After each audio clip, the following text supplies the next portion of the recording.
আজকের ভিডিও এই যে এখানে রয়েছে চাল ডাল দিয়ে প্রেসার কুকারে গলা ভাত মেয়ের জন্য।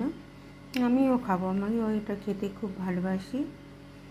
এখানে রয়েছে ফুলকপি ভেজে জিরে ফোড়ন দিয়ে টমেটো আদা জিরে ধনে বাটা দিয়ে কষিয়ে, জল দেব না, ঘি গরম মশলা মিষ্টি দিয়ে নামিয়ে নিয়েছি। এখানে রয়েছে ভেটকি মাছের ঝোল। ভেটকি মাছ ভেজে আলু ভেজে কালো জিরে ফোড়ন দিয়ে আদা ধনে জিরে লঙ্কা কষিয়ে টমেটো কষিয়ে তারপর গরম জল দিয়ে মাছগুলো ছেড়ে দিয়েছি। নামানোর আগে নুন লঙ্কা ধনেপাতা দিয়ে নামিয়ে নিয়েছি। এই হচ্ছে আজকের রান্না। এটা হচ্ছে ভাত। আর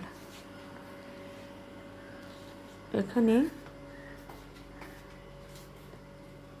এই পাটিসাপটার পুরো গোলাটা গুলে রেখে দিয়েছি। দুধের মধ্যে চালের গুঁড়ো, তার অর্ধেকটা সুজি, তার অর্ধেকটা ময়দা দিয়ে আমি চালের গুঁড়োটা খেজুরি গুড় দিয়ে গুলে রেখে দিয়েছি।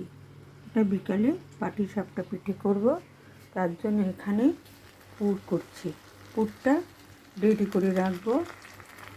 আর এবেলা করেছি এই যে ক্ষীর পুলি, তার মধ্যে নিখুঁতি দিয়েছি। দুধটা ভালো করে জাল দিয়ে চালের গুঁড়ো ময়দা সুজি খেজুরি গুড় দিয়ে গুলে তার মধ্যে বল বল আকারে করে তারপর পুর দিয়েছি। তারপরে পুলির আকারে গড়ে কিছু কয়েকটা চুষিও করেছি। আর এদিকে দুধ জাল দিয়ে ক্ষীর দিয়ে দুধ জাল দিয়েছি। তারপরে এখানে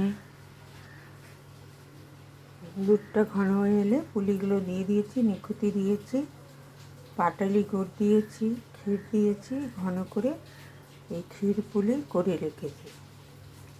আর করব বিকেলে পাটিসাপটা।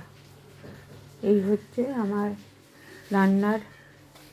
রান্নার মাসে চলে গেছে। পুরটা আমি জাল দিয়ে রাখছি। আর এই হচ্ছে আমার রান্নাঘর। ছোট্ট জায়গার মধ্যে আমি রান্নার জিনিস গুছিয়ে রান্না করি। আজ একটু দেরি হয়ে গেল এসব করার জন্য।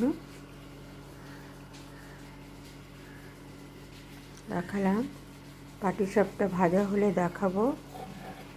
তারপরে পাটিসাপটা কিছুটা আবার দুধের মধ্যেও দিয়ে করি, আবার শুকনোও করি। যে যেমন খাবে, আমার বাড়িতে পিঠে খাওয়ার লোক কম, তবু এই সময় না করলে ভালো লাগে না, তাই করি।